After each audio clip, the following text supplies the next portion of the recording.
Добър ден. Няма, той трябваше да почна добро утро. Добър ден, добър вечер, драги зрители и драги радиослушатели. Продължение на първа междинна серия за що пием.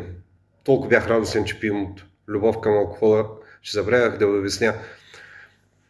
Как пият и българите? Ние сме българите и трябва да съзнаем. Ние сме като всички българи. Каквото правим ние, това го правят българите. Каквото правят българите, ние го правим също.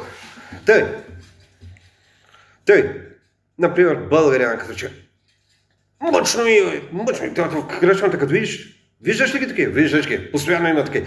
Мъчно ми, за той пия, мъчно ми, за той пия, за той. Мъчно му и на човека. Синя ракия. Дългия си киснетинските вътре. Тъй, лискарските дия. Боя пускат, трябва да са фалшиви. Тъй, мъчно му и на човека. Казвате, те не го висят. Колко му е мъчно. Ред сълзи са поля и така тичат. Ред сълзи, ред са поле. Мъчно му и. И аз като гледам колко му е мъчно на човека, викам се, но не му стане радостно. Че ще умре жаден. Ще му мине мерака за пиене. Всичкото ще му мине. Край.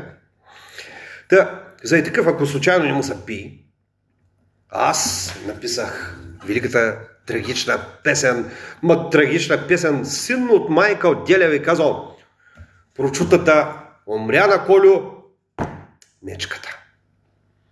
Умря на Колю мечката, ти казвам още такова до трети куплет и трезвеници се пропиват. Трагедия от всякъде, драги зрители и драги радиослушатели.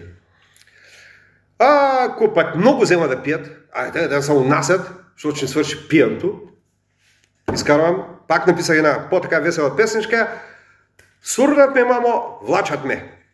Припев: само двата ми крака, така, двете руги оставят. Така. И това е.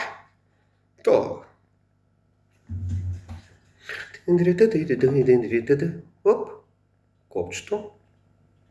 Дребе, няма го барам топата. Айде, ела ти. Свърши някаква работа, да?